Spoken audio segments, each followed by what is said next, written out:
কারবাকে যখন চলে যাত তোর পাখি পাখি যখন ফাঁকি দিয়া চলে সোনার দেহ হাটিতে পড়ে রইবে আমি করিলাম দুনিয়ায় আসিয়া চিন্তা করে রে মন ভাবিয়া। উপস্থিত স্বনামধন্য আজকে জালসার সুযোগ্য সম্মানিত সভাপতি সাহেব, মঞ্চ উপবিষ্ট ওলামায়ে কেরাম, সম্মুখে বসে থাকা সকল বয়োজ্যেষ্ঠ বৈকনিষ্ঠ শ্রোতামণ্ডলী, পর্দার আড়ালে বসে থাকা পর্দানাসিনা অবলা সরলা মা খালা বোন অবনান্যেরা, সর্বাগ্রে সে রব্বুল আলামিনের দরবারে শুকরিয়া জ্ঞাপন করি, যিনি আল্লাহ আজকে আমাদের অতি উত্তম মাখলুকের মধ্যে সর্বের সেরা করে সৃষ্টি করার পরে সুন্দর করে শ্রবণের জন্য কর্ণ দিয়ে এই রকমের একটা পবিত্র জায়গায় বসে কোরআন এবং সহিহ সুন্নাহর সুযোগ দিয়েছেন। সে আল্লাহর দরবারে তিনার একবার হামদ সানা করি, তিনার শুকুর গুজার করি। পুরুষেরা উচ্চ স্বরে, মায়েরা মনে মনে একবার পড়ি আলহামদুলিল্লাহ। দরুদ সালাম অবতীর্ণ হোক নবী কুলের শিরোমণি মা আমিনার দুলাল আব্দুল্লাহর লাগতে জিগার জনাবে মুহাম্মদ রাসূলুল্লাহ সাল্লাল্লাহু আলাইহি ওয়াসাল্লামের উপর শতকোটি শান্তির ধারা বর্ষিত হোক। আল্লাহুম্মা আমিন। আল্লাহুম্মা সাল্লি আলাইহি, আল্লাহুম্মা বারিক আলাইহি। ব্রাদার ইসলাম, আজকে আপনাদের এই জালসাটা হলো একটা মাদ্রাসার উন্নতি কল্পে। আর এই মাদ্রাসাটা আল্লাহ পাক রাব্বুল আলামিন হয়তো কবুল করে নিয়েছেন। আজকেও আপনারা দেখতে পাবেন আপনাদের চোখের সামনে প্রায় 5 জন ছেলেকে পাগড়ি দেওয়া হবে, দিস্তারবন্দি হবে। এটা তো আপনাদের গর্ব। এই মাদ্রাসাটাকে কেন্দ্র করে আজকে দিবাগত রাতে একটা জালসার আয়োজন।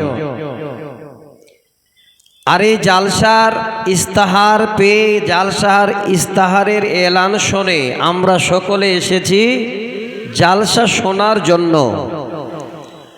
তো আমি আপনাদের সকলকে বলবো, আগে সেই নিয়তটা পাকাপোক্ত করে নিন যে আল্লাহ, আমরা জালসা শুনতে এসেছি, কোরআন হাদিস শুনতে এসেছি, আমরা কোরআন আর হাদিসই শুনবো, অন্য কোথাও আজকে আর ঘুরবো না। তাহলে আজকে আমরা সকলে ইহকাল আমাদের কামিয়াব, পরকালও আল্লাহ পাক রাব্বুল আলামিন আমাদের কামিয়াব করবেন। আমি সকলকে অনুরোধ করব, খুব সুন্দর করে এখানে পোয়াল দিয়ে বসার জায়গার ব্যবস্থা করা হয়েছে। দয়া করে আপনারা কেউ দাঁড়িয়ে না থেকে সুন্দর জায়গা নিয়ে আপনারা বসে যাবেন। ডানে বামে যে চেয়ারগুলো আছে, আমি বলবো যে বাপজানেরা, বয়স্ক মানুষ, যেই ভাইরা আমার হয়তো নিচে বসলে কষ্ট হবে, সেই বাপজানদের, বয়স্কদের চেয়ারগুলো ছেড়ে দিন। আর এমনিতেই হালকা বয়সের যেনারা, আমরা যারা যুবক, এই চেয়ারগুলো আমাদের নেওয়া যেন অন্যায় হবে। চেয়ার ছেড়ে দিয়ে একটু নিচে বসি। আমি অনুরোধ করছি আপনাদের, দাঁড়িয়ে কেউ থাকবেন না। নিশ্চয়ই আপনারা কোরআন শুনতে এসেছেন, আর আমরাও আপনাদের কাছে কিছু কোরআনের এই রকমের আলোচনা করব বলে অনেক দূর থেকে এসেছি। আপনাদের 2, 4, 10 জনের জন্য যেন আমার এই সমস্ত বাপজানেরা যারা বসে আছেন, ভাইরা বসে আছেন, তাদের সময় নষ্ট না হয়, এটা আমি অনুরোধ করছি সকলকে। নিয়ত করেন যে আমরা কোরআন হাদিস শুনবো, জীবনে একটা পরিবর্তন পাবেন। কোরআন হাদিসেই একমাত্র মানুষের জীবন ব্যবস্থা, কোরআন হাদিসেই মানুষের মনুষ্যত্বকে ফিরিয়ে আনতে পারে। এই কোরআন এবং হাদিসে মানুষের অরিজিনাল রূপকে পৃথিবীর বুকে তুলে ধরতে পারে। তো আপনারা দয়া করে কোরআন এবং হাদিস শুনতে এসে এদিক ওদিক নিয়ত করে ঘুরে বেড়াবেন না, বসে পড়েন। যদি কাঁড়ির প্রয়োজন হয়, খড়ের প্রয়োজন হয়, কমিটির লোক আরও আপনাদের মোটা করে দেবে, অসুবিধা নেই, কিন্তু আপনারা দাঁড়িয়ে থাকবেন না। এবার আসেন, আমি আপনাদের সামনে কোরআন এবং সহিহ সুন্নাহর উপরে একটি বিষয়ের উপরে, একটি মাজমুনের উপরে কিছু কথা বলবো। এই কথাটা বা এই মাজমুনটা আমি যে আপনাদের সামনে তুলে ধরব, সেই মাজমুনটার সব থেকে মেন গোড়াটা হলো এই মাদ্রাসা। যদি বলেন কেন, এই মাদ্রাসায় আমি অনেক দিন আগে একটা প্রথম জীবনে জালসায় এসেছিলাম। তখন কিন্তু মাদ্রাসা এত সুন্দর ছিল না, চাটাই দিয়ে ঘেরা ছিল। একজন বয়স্ক মাওলানা সাহেব ছিলেন, খুব কষ্ট করে উনি আমাকে গাড়িতে নিয়ে এসেছিলেন, আবার রেখে এসেছিলেন। আমার বিশ্বাস প্রায় 10-15 বছর হবে সেই সময়। তো সেই মাদ্রাসা আজকে এটা আপনাদের ইউনিভার্সিটির মতো হয়ে গেছে। সেই মাদ্রাসায় আপনারা 5 জন ছেলেকে এবার দিস্তারবন্দি করবেন, পাগড়ি দেবেন, এটা তো আপনাদের গর্ব। এই যে ছোট থেকে কষ্ট করে এই রকমের কুড়িয়ে 2-4-10 টাকা করে নিয়ে আজকে মাদ্রাসা এত বড় হয়েছে, এই ফলগুলো যে আপনারা পাচ্ছেন, এর পিছনে যথেষ্ট মেহনতের প্রয়োজন হয়েছে। এই মাদ্রাসার পিছনে যথেষ্ট মানুষের সবুরের প্রয়োজন হয়েছে। এই মাদ্রাসার পিছনে মানুষের অনেক ধৈর্যের প্রয়োজন হয়েছে। আজকে এই মাদ্রাসা এত দূরে আল্লাহ পৌঁছাই দিয়েছে। আমার দিনী বন্ধু, আমি আপনাদের সামনে যে বিষয়ের উপরে আলোচনা করব, সেই বিষয়টাকে কেন্দ্র করে আল্লাহর কোরআন থেকে 2 জায়গা থেকে 2টো কোরআনের আয়াত। প্রথমে একটি কোরআনের আয়াতের পরিপূর্ণ নয়, সামনে 1 লাইনের একটি অংশ পড়েছি। আল্লাহর কোরআন সূরা কাহাফ নামে একটি সূরা আছে, আয়াত নাম্বার 28। দ্বিতীয় আয়াত পড়েছি সূরা হজ নামে একটি সূরা আছে, সেই সূরা হজের 34 নম্বর আয়াত। আল্লাহ পাক কোরআন এবং সহিহ সুন্নাহর উপরে আমাকে যেন সেই মাজমুনের উপরে কথা বলার তৌফিক দেন। ওমা তৌফিক ইল্লা বিল্লাহ। সহিহ মুসলিমের হাদিসের রওয়ায়েত, সহিহ মুসলিমের হাদিসের উদ্ধৃতি দিয়ে আমি আপনাদের সামনে একটা হাদিসকে উল্লেখ করব।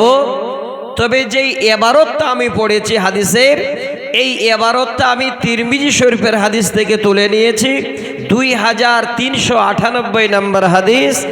এই কোরআনের সঙ্গে হাদিসের মুনাসেবাত রেখে আমার মাজমুনের উপরে ইনশাআল্লাহ আমি এবার আলোচনা করব। তো দিনী বন্ধু, মানুষ কোরআন তখনই শুনতে পায়, মানুষের কোরআন এবং হাদিসের প্রতি তখনই আসর পড়ে যখন পৃথিবীর বুকে সব থেকে দামি একটা সম্পদ, সেই সম্পদের নাম হলো ঈমান। এই ঈমান নামক সম্পদ যখন মানুষের কাছে চলে আসে, পৃথিবীর সমস্ত রকমের এবার দামি মূল্যবান সম্পদ যেন সে আল্লাহর বান্দারা পেয়ে যান। আমি একটা হাদিস শোনাচ্ছি আগে আপনাদের। সহিহ মুসলিমে কিতাবুল আম্বিয়া নামে একটা বাব আছে, 2999 নম্বর হাদিস। এই হাদিসে আপনাদের উদ্ধৃতি দিচ্ছি সর্বপ্রথমে আগে এই ঈমান শব্দটাকে জানবার জন্য। হযরতে আমর ইবনুল আস রাদিয়াল্লাহু তাআলা আনহু, খুব মনোযোগ সহকারে শুনবেন। এই ঈমান শব্দটাকে আপনাদের বোঝাবার জন্য আগে বলছি কত দামি। তিনি শেষ সময় প্রচণ্ড হারে বেমারে পড়েছেন। মানুষ যখন বেমার পড়ে তখন নানান ধরনের চিন্তা হয়, বাঁচবো না, জীবনে কত ভুল করেছি, এবার দাওয়াই পানি করে ভালো হব কি হবে না, অনেক চিন্তা হয়। তো আমর ইবনুল আস রাদিয়াল্লাহু তাআলা আনহু তিনার বাড়ির একটা দেওয়ালে এইভাবে করে হাত দুটো দিয়ে আর মুখটা দেওয়ালের দিকে করে এবার দাঁড়িয়ে দাঁড়িয়ে কাঁদছেন। দেখবেন ইমানের জজবা আজকে ইনশাআল্লাহ আমাদের মধ্য থেকেও বের হবে। আমি ভলান্টিয়ারকে বলবো যে আপনারা ভালো করে একটু দেখেন, ছেলে পেলে যেন এদিক ওদিক না হয়ে যায় কারো। আবার এদিকের জালসার একটা অভ্যাস আছে, শুরু হতে না হতে কারো ছেলে হারিয়ে যায়, তখন আবার এলান করতে হয়। তো দেখবেন একটু ভালো করে ভাই, যেরকম ডিস্টার্ব না হয়। তো আমর ইবনুল আস এইভাবে করে দুই হাত দিয়ে দেওয়ালের দিকে মুখ করে অঝোর নয়নে কাঁদছেন। এমন সময় তার নিজস্ব লোকজনেরা,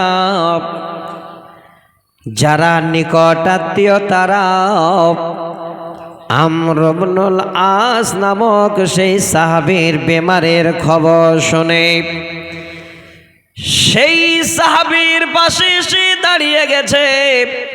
এবার আমর ইবনুল আস দেওয়ালের দিকে এইভাবে হাত দিয়ে ডুকরে ডুকরে কাঁদছেন। আমর ইবনুল আসকে প্রশ্ন করা হলো, ওরে নবীর সাহাবী আমর ইবনুল আস, তুমি কেন এইভাবে করে কান্না করো? আজকে তোমার এত বড় কান্না কেন? যখনই সেই কথা বলা সঙ্গে সঙ্গে বার যেন দেওয়ালের দিক থেকে ফিরে গিয়ে সমস্ত নিজস্ব লোকজনের সামনে ঘুরে গেছে। ঘুরে গিয়ে কি বলছেন? ওরে আমার ভাই, ওরে আমার দাদারা, হে আমার পাড়া প্রতিবেশীরা, আমার কান্নার কারণটা হলো শেষ জীবনে আল্লাহ পাক রব্বুল আলামিন আমাকে ঈমান নামক সব থেকে দামি সম্পদ দান করেছেন। আমর ইবনুল আস দাঁড়িয়ে বোঝাতে যাচ্ছেন, হে আমার ভাই, দাদা, আত্মীয় স্বজন, শোনো, আমি আমার জীবনের তোমাদের একটা কথা শোনাচ্ছি। সেই কথাটা হলো, আমি যখন ইসলাম কবুল করে নাই, আমি এই সময় একমাত্র যেন নবী মুহাম্মদ রাসূলুল্লাহ সাল্লাল্লাহু আলাইহি ওয়াসাল্লাম, তিনার এত বড় দুশমন ছিলাম। আমি সদা সর্বদা যেন চেষ্টা করতাম, যদি কোনো জায়গায় এই মুহাম্মদ বিন আব্দুল্লাহকে আমার চোখে আমি দেখেনি, আমি সেই নবী মুহাম্মদের মাথা কেটে টুকরো করে দেব, সেই নবীকে জীবনের মতো বিদায় করে দেব। কিন্তু আজকে আমাকে আল্লাহ যেন কবুল করে নিয়েছেন, আমি সব থেকে দামি সম্পদ ঈমান নামক এই বস্তু আল্লাহ আমাকে দিয়েছে। কি বুঝাতে চাইলেন?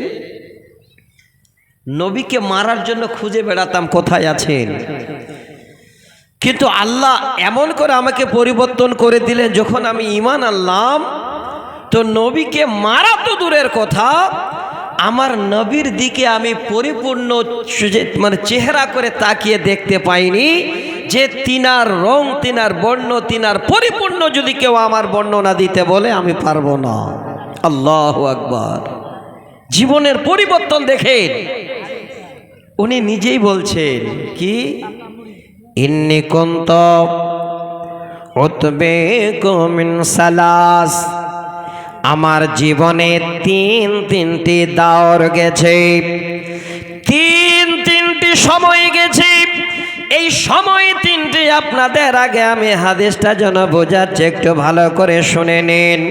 হযরতে আমর ইবনুল আস বলেন, প্রথম দাওর হলো আমি যখন ঈমান আনিনি, আমি আমার নবীর যেন বড় দুশমন ছিলাম, নবীর দুশমনি করতে পিছাপা হতাম না। দ্বিতীয় নম্বরে দ্বিতীয় দাওর হলো যখন আমি ইসলাম কবুল করে নিলাম, আমি যখন ঈমান এনে ফেললাম, আমি আল্লাহর যেন এই সমস্ত অস্তিত্বকে মেনে নিলাম, আমি আমার নবীর জন্য যেন পাগল পারা হয়ে গেলাম। জীবনে এত বড় জায়গা থেকে ফিরে এসেছে, তার জন্য এবার দ্বিতীয় দাওর তিনি শোনাচ্ছেন, শুনবেন একটু ভালো করে। আমর ইবনে আস বলছেন, একদিন আমি আমার নবীর সামনে গিয়ে মাথা নিচু করে দাঁড়ালাম। দাঁড়ার পরে নবীকে আমি শব্দ বললাম, উবসুত ইয়ামিনিকা ফালে উবায়ুকা। নবী গো, আপনি আপনার একটু হাতটা বাড়িয়ে দিন, আমি আমর ইবনুল আস আপনার সঙ্গে জীবনে বায়াত করব। নবীকে মারার জন্য ঘুরছিল, ঈমান নামক সম্পদ পাওয়ার পরে আল্লাহর নবীর কাছে এসে এবার বলছেন, আপনি একটু হাতটা বাড়ান, আমি আপনার সঙ্গে বায়াত করব। যখন সেই কথা বললাম, নবী আমার সঙ্গে সঙ্গে তিনার হাত বাড়িয়ে দিয়েছেন। যখনই বাড়িয়ে দেওয়া, আমর ইবনুল আস যেন নিজের হাতটাকে টেনে নিলেন। আল্লাহর নবী বলছেন, মালাকা ইয়া আমর, ওরে আম কি হলো, আমাকে তুমি হাত বাড়াতে বললে আর আমি হাত বাড়িয়ে দিলাম, তুমি তোমার হাত টেনে নিলে কেন? আমর ইবনুল আস বলেন, নবী গো, আরাদতু আন আশতারিতা, আমি আপনার কাছে একটা শর্ত লাগাতে চাই। এই শর্ত যদি আপনি মেনে নিন, তাহলে আমি আমার হাত আপনার হাতের উপরে দিয়ে দিব, বায়াত করে নেব। নবী বলছেন, আমর ইবনুল আস, বলো তোমার কি শর্ত রয়েছে, কি এমন শর্ত আছে তুমি আমাকে বলো। যখন এই আল্লাহর নবী জানতে চাইলেন শর্ত কি বলো, সঙ্গে সঙ্গে আমর ইবনুল আস যেন বলছেন, ইয়া রাসূলুল্লাহ আইয়গফির আলী, নবী গো, আপনি যদি আমাকে ক্ষমা করে দেন, আমাকে যদি জীবনে মাফ করে দেন, আমার প্রথম জীবনটা এমন গেছে গো নবী, যেন আমার আর এসে কথা মনে পড়ে যায়। নবীজি, আপনি যদি ক্ষমা করে দেন তাহলে আমি হাত বাড়িয়ে দেব। আল্লাহর নবী সুন্দর করে তখন জবান খুলে বলছেন, ওরে আমার সাহাবী, যখন কোনো আল্লাহর বান্দা ইসলাম কবুল করে, জীবনে যখন কালমা পড়েনি, সুন্দর করে আল্লাহ আল্লাহ রসুলের দিনে যখন চলে আসে, তার জীবনের পূর্বের যত গুনাহ থাকে আল্লাহ সমস্ত রকমের গুনাহ খাতাগুলি জিরো করে দে। হে খেপা, তুমি তো ইসলাম কবুল করেছো, আমা আলিমতা, তুমি কি জানো না, আন্নাল ইসলাম ইয়াহদমু মা কানা ক্বাবলাহু, যখন কোন আল্লাহর বান্দা ইসলাম কবুল করে তখন তার পূর্বের যত গুনাহ আছে আল্লাহ সব ক্ষমা করে দেন। আবার তুমি কিসের ক্ষমা চাচ্ছ? জীবনে দেখেন ঈমানের মূল্য। আমর ইবনুল আস বলছেন, আমি খুশি হয়ে গেলাম। এবার তৃতীয় নম্বর দাও, আরেকটু মন দিয়ে শুনবেন, জীবনের পরিবর্তন এই হাদিসগুলো দিয়ে আমাদের আসা দরকার। আমি ঈমান শব্দটা বুঝাতে গিয়ে পুরো হাদিসটা শোনাচ্ছি। তিনি বলছেন, যখন আমি রাজত্ব পেলাম আমার হাতে কিছু এই রকমের মালিকানা এসে গেল। বেশ কয়েকদিন পরে আমি আবার যেন আল্লাহর কাছে যাওয়ার মতো অর্ডার বা সময় আমি পেয়ে গেলাম। অর্থাৎ আমি বুঝতে পারলাম আর বাঁচব না, আমার বয়স হয়ে গেছে, আল্লাহর কাছে যাবার সময় হয়ে গেছে। আমর ইবনুল আস তার সমস্ত নিকটাত্মীয়দের ডেকে বলছেন, নবীর সাহাবীদের বলছেন, ওরে শোনো, আমি যখন মারা যাব, আমাকে যখন তোমরা জানাজা নিয়ে যাবে, আমার সঙ্গে কোনোদিন তোমরা আগুন নিয়ে যাবে না। আরো ভালো করে শোনো, আমি যখন মারা যাব, আমাকে যখন জানাজা নিয়ে যাওয়া হবে, কবরস্থানে নিয়ে যাওয়া হবে, কেউ যেন একজন নোহা না করে। নোহা কাকে বলা হয়? বুক থাপড়িয়ে কান্না করে, নানান ধরনের যেন এবার তার কথাগুলো বয়ান করে মানুষকে সামনে কান্না করে। সেই সময় আমর ইবনুল আস বলছেন, একজন যেন নোহা কারনেওয়ালা আমার জানা যায় না যায়। শেষে বলছেন, ওরে আল্লাহর বান্দারা শোনো, যখন আমাকে তোমরা কবরে নামিয়ে দেবে, কবর দিয়ে মাটি দিয়ে তোমরা তাড়াতাড়ি করে চলে আসবে না, ওইটুকু সময় পর্যন্ত দাঁড়িয়ে থাকবে। যেই সময় একটা উট জবাই করি, মাংসগুলো বুটি বুটি করে কাটতে যা সময় লাগে, ওই সময় পর্যন্ত তোমরা কবরের পাশে দাঁড়িয়ে থাকবে, তাড়াহুড়া করে চলে আসবে না। আর ওই সময় আমি ওই কবরে আল্লাহর ফেরেশতা যে আমাকে প্রশ্ন করবেন, সেই প্রশ্নের জন্য আগে যেন আমি প্রস্তুতি নিয়ে নেব। এর নাম হলো ঈমান। কি ছিল, কি হলো, কত পরিবর্তন। তো আমি কি শোনাতে চেয়েছিলাম, ঈমান নামক সম্পদটা হলো সব থেকে দামি। ঈমানের আবার দুইটা ভাগ। ভাইজান যারা এসে গেছেন বসে যাবেন, দাঁড়াবেন না। এ সাইডে যারা আছেন ভাই একটু আপনারা দয়া করে বসে যাবেন। আজকে আমার খাস করে এই কিষানগঞ্জ, এই দিঘলবাং এরিয়ায় সব থেকে প্রাণের থেকে প্রিয় বন্ধু আমার মাস্টার ভাই, ওনার ডাক শুনলে, ওনার আওয়াজ শুনলে, ওনার ফোন পেলে আমি যেখানেই থাকি আগে সাড়া দিই। আজকে বড় আশা করে উনি আমাদের দাওয়াত করেছেন। এই মাদ্রাসাটার পিছনে কত মেহনত সকলে আপনারা জানেন। উনি আমাকে বারবার বলছেন, বন্ধু সবাইকে ডেকে নিয়ে বসে আগে কিছু 1 ঘন্টা কোরআন শোনান। দেখেন কত বড় ভালো মানুষের কথা। তো আমি আপনাদের দাওয়াত দিচ্ছি, একটু বসেন আপনারা। এই মাদ্রাসাটা আপনারা বানিয়েছেন, দায়িত্ব আপনাদের, কিভাবে চলবে চালাবেন আল্লাহ, খালি একটু আপনারা চেষ্টা করবেন। বসে যান। 1 ঘন্টা আগে বক্তব্য শোনাচ্ছি। কি বললাম? ঈমানের হলো 2টা শাখা, 2টা ভাগ। এই 2টো ভাগের নাম কি? একটার নাম হলো শুকর, খুব ভালো করে শুনবেন, এটাও 3টি অক্ষর দিয়ে গঠিত। দ্বিতীয় ভাগ শাখাটার নাম হলো সবর। তাহলে ঈমানের 2টো ভাগ হলো, একটা শুকর আর একটা সবর।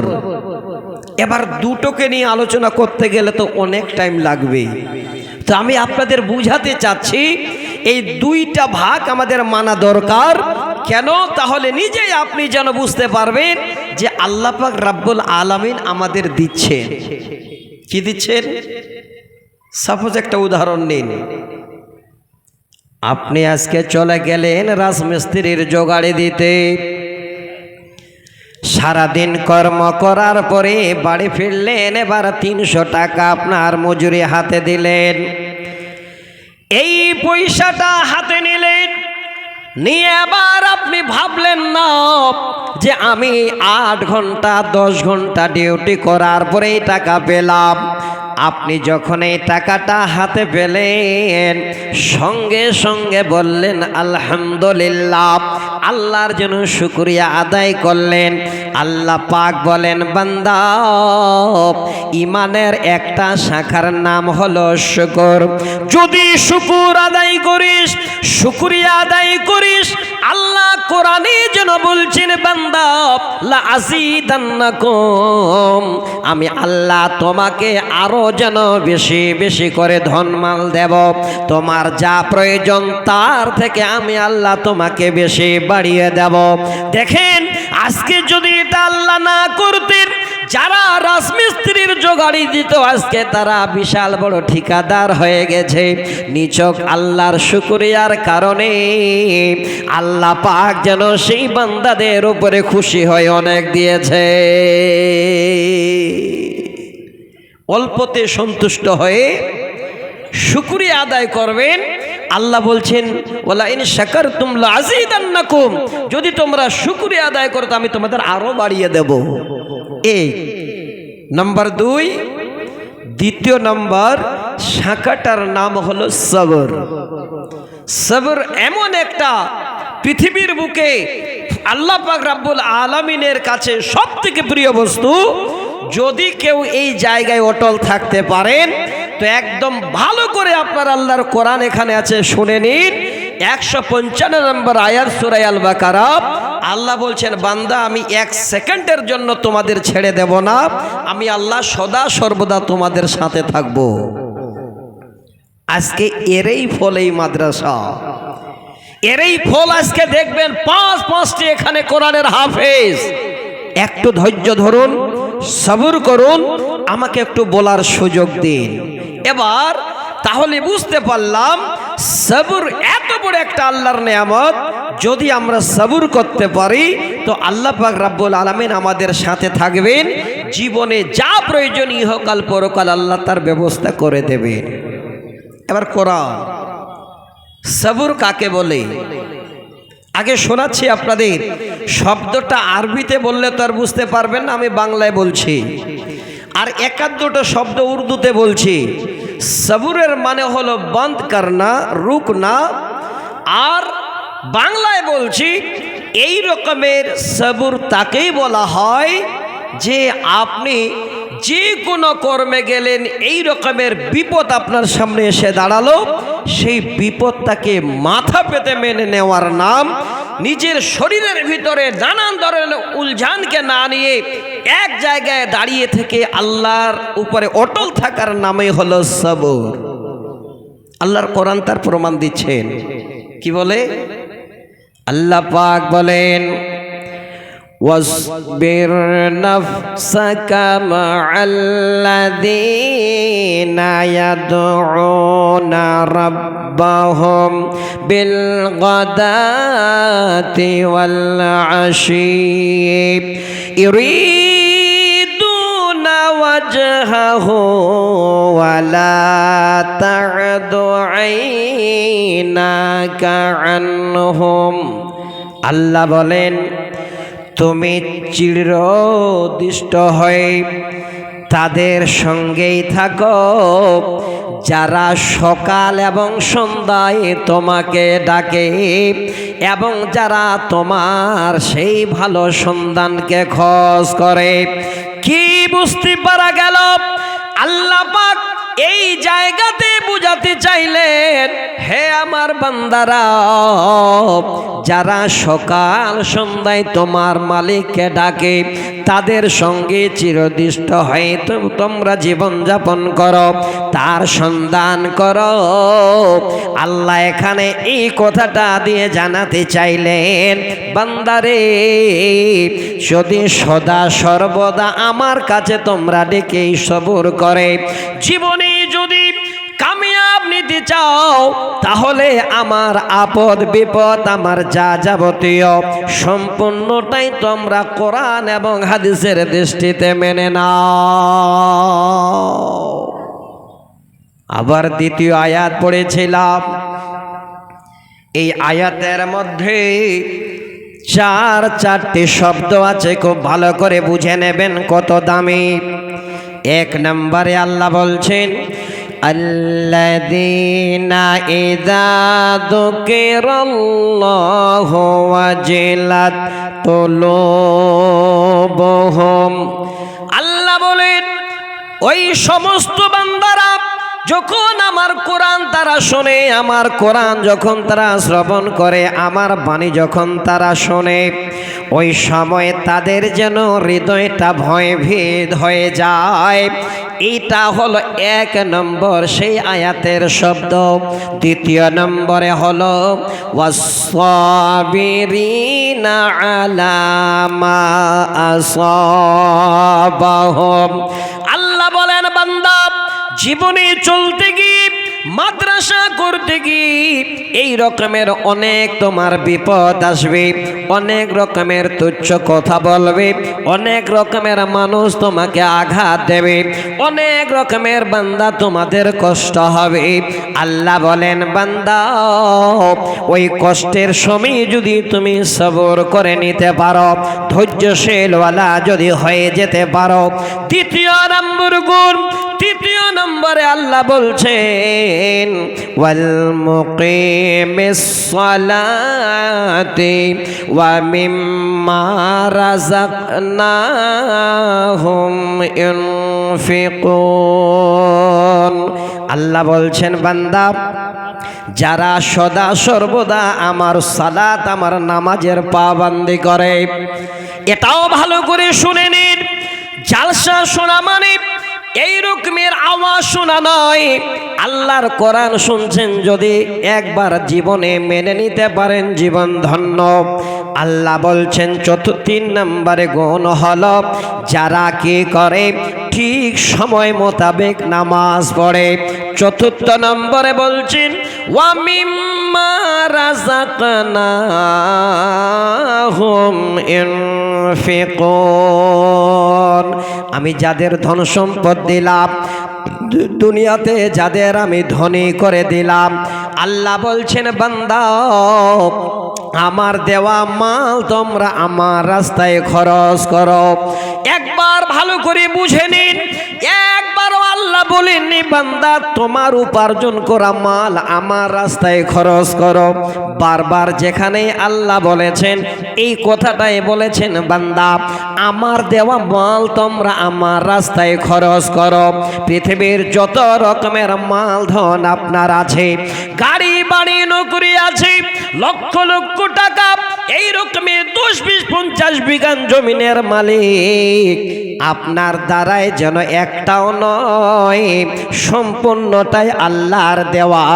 এই জন্যে আল্লাহ বলছেন আমার দেওয়া মাল তোমরা আমার রাস্তায় খরচ করো। চারটি কথা বললেন।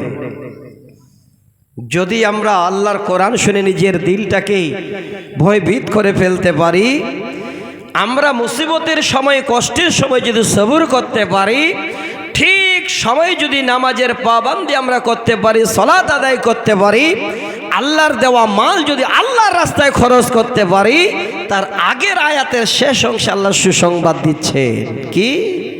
আল্লাহ বলেন বান্দা ওয়া বাশশিরিল মুখবিতিন। হে বান্দা আমার সুসংবাদ সেই নীরবতার জন্য যারা আমার এই সমস্ত কর্মগুলো মেনে নিলে। তো আমি আপনাদের এখান থেকেও একটা শব্দ তুলে দিতে চাই, যেটা হলো ওয়াসসাবিরিনা আলা মা আসাবাহুম। আল্লাহ বলছেন বান্দা আপদে বিপদে কষ্টে তুমি সবর করো, ধৈর্য ধরো, আমি আল্লাহ তোমাকে যেন সুসংবাদ দেব। কিসের সুসংবাদ? আর সবর করতে হবে আমাদের। তার নমুনাটা কি? কারা বেশি সব থেকে সবর করেছেন? এবার হাদিসটা শোনাচ্ছি। আমরা তো সাধারণ মানুষ, আমরা তো টলমল করছি, আমাদের তো ঈমানটা যেন কচুর পাতায় যেমন পানি দিলে টলমল করে, তার থেকেও যেন ঈমান আমাদের টলমল করছে, যাদের ঈমান এত পাকাপোক্ত পৃথিবীর বুকে আল্লাহ পাক তাদেরকেই আগে পরীক্ষা করেছে। তারা কারা? হাদিস শোনেন, নবীজি বলেন, আশাদ্দুন নাসে বালাআন আল আম্বিয়া। ও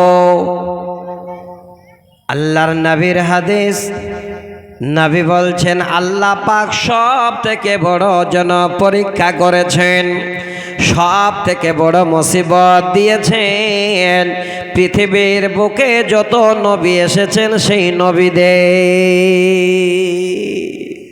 আমাদের কিসের কষ্ট? আমাদের কিসের কষ্ট? ইসলাম হাতের মুঠে পেয়েছি, 4টা ছেলে আছে, একটা ছেলে দুটা ছেলে না দেখলে দুটো ছেলেকে হাতে পাচ্ছি, আবার না হলে আরো কেউ আছে, এটা কষ্ট নয়। দেখেন কষ্ট কাকে বলে, আর এর ফল আল্লাহ কি দেন। পৃথিবীর বুকে সব থেকে বড় আল্লাহ পরীক্ষা নিয়েছেন নবীদের।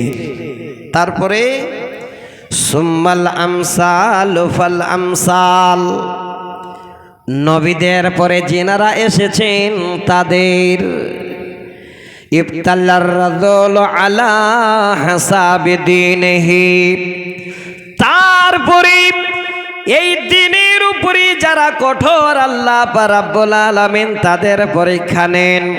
তবে দিনদার সবাইকে নয়, ওই পরীক্ষাটা তাদের বেশি নেন। ফাইন কানা দীনিহি সুলবান ইস্তাদ্দা বালাওহু, যে আল্লাহর বান্দা, যে আল্লাহর পৃথিবীর বুকেই বান্দারা কঠিন ইমানদার, যাদের ঈমান এত পাকাপোক্ত, আল্লাহ পাক তাদের জন্য সব থেকে দুনিয়াতে পরীক্ষা নেয়।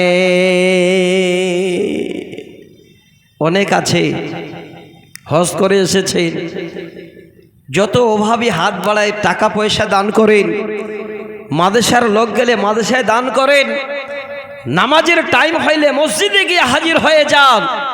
দেখেন ওই সমস্ত বাড়িতে ওই লোকদেরকে আল্লাহ বেশি বিপদ দিয়েছেন। আপনার আমরা কি বলি, আল্লাহ তোমাকে এত ডাকি, এত কিছু করি, আর আমাদেরকে আল্লাহ তুমি এত বিপদ দিচ্ছ। একবারের জন্য মুখ থেকে বের না হয়। আপনি আল্লাহর কাছে এত ভাগ্যবান, আল্লাহ আপনাকে এত পছন্দ করে নিয়েছেন। এই হাদিসের খালে শেষ অংশটা আপনাদের শোনায়। নবীজি বলছেন, ফাইন কানা সুলবান ফাইন কানা দীনিহি সুলবান ইস্তাদ্দা বালাওহু, যারা দিনের উপরে কঠোর, আল্লাহ রাব্বুল আলামিন তাদের জন্য খুব কঠিন পরীক্ষা নেন। তারপরে নবী বলেন, ওয়াইন কানা রিক্কাতান ওয়াইন কানা দীনিহি রিক্কাতান নুবতুলি আলা কদরি দীনিহি, তারপরে যারা এই রকমের দুনিয়ার বুকে বসবাস করেন, যাদের ঈমানত মজবুত, আল্লাহ তাদের মতো করে তাদের পরীক্ষা নেন। এখানে বুঝতে পারলাম যারা ঈমানদার, যারা আল্লাহ ভীরু, আল্লাহ তাদের বেশি পরীক্ষা নিচ্ছেন। শোনেন আপনাদের পরীক্ষার জয়লাভ, শোনেন আপনার আল্লাহর কাছে যেন তার বিনিময়। নবীজি বলছেন, ওরে আল্লাহর বান্দারা, যারা এত বড় বালা মুসিবত তোমরা পাচ্ছ, এই রকমের আল্লাহ তোমাদের পরীক্ষা নিচ্ছেন, আর আল্লাহর জমিনে তোমরা সেই পরীক্ষায় চলছো, বেমার নিয়ে চলছো। নবীজি বলছেন, আলামা খাতিয়াতুন আলাইমা আলাইহি খাতিয়াতুন। আল্লাহর নবী হাদিসের শেষ অংশে বলে দিলেন, হে পৃথিবীর আমার বান্দারা, হে আমার দিনের উপরে কঠোর থাকাওয়ালা বান্দা বান্দিরা, আমার জমিনে তোমরা যত বড় বিপদ নিয়ে চলো, আমি আল্লাহ তোমাদের সবরের কারণে, আমার বিপদ মাথা পেতে মাথা নেওয়ার কারণে, আমি আমার জমিনে তোমাদের গুনাহগুলো সব ঝরে নামিয়ে দিই। বিপদ বেশি, গুনাহ মোচন বেশি। বিপদ আসবে, সব থেকে আপনি লাভবান হবেন যে আল্লাহর জমিনে আপনি গুনাহ ঝেড়ে দিয়ে আল্লাহর কাছে চলে যাবেন। তো আমি একটাই কথা বুঝাতে চাচ্ছি, আপনারা একটু সবুর করেন, ধৈর্য ধরেন। মাদ্রাসা আজকে আপনাদের ঈমান, আজকে আমাদের কোরআন এখানে আমরা শুনতে এসেছি, সম্পূর্ণটাই আপনাদের হৃদয়ের মধ্যে ইনশাআল্লাহ ঢুকে যাবে। একটু খালে আপনাদের আমি আওয়াজ দিচ্ছি, একটু সবুর করে ধৈর্য সহকারে বসুন। আল্লাহ যে পরীক্ষা নেন আগে কাদের? নবীদের। হাদিস শুনলাম, এবার একটা দলিল দিচ্ছে আপনাদের। মনে হচ্ছে যে মাওলানা এটা তো নবীর হাদিস শুনলাম, এবার কোরআনের দলিল দিচ্ছি। আল্লাহর কোরআন এখানে আছে, সূরা ইউসুফ নামে একটি সূরা আছে, 90 নম্বর আয়াত। হ্যাঁ, একদম চলে যাচ্ছি। তো আলহামদুলিল্লাহ, দেখতে দেখতে যে জায়গাটাতে আমি আসছিলাম যে আল্লাহ পাক রাব্বুল আলামিন আমাদের কি কি দিয়ে পরীক্ষা নেন, এই জায়গাটা আপনাদের নিতে চেয়েছিলাম। 2-4 মিনিটের মধ্যে আমি চলে আসতাম, কিন্তু এই দিকে টাইমটা কিন্তু আর থামছে না। তো আলহামদুলিল্লাহ, আজকে আমি আপনাদের কাছে আচ্ছা ডাক্তার রাজা উনি 1100 টাকা দান করেছে। দেখেন শিক্ষা প্রতিষ্ঠানকে কত ভালোবাসেন। নাজির আহমেদ পাকামুড়ি থেকে 2000 টাকা দিয়েছেন। আলহামদু মিম্বার হারিভিট্টা থেকে উনি 2000 টাকা দিয়েছেন। আচ্ছা বলুন তো, এই শিক্ষা প্রতিষ্ঠানের উপরে মানুষের কত দরদ, কত ভালোবাসা। আজকে যদি শিক্ষা প্রতিষ্ঠান আপনারা প্রথম থেকে এই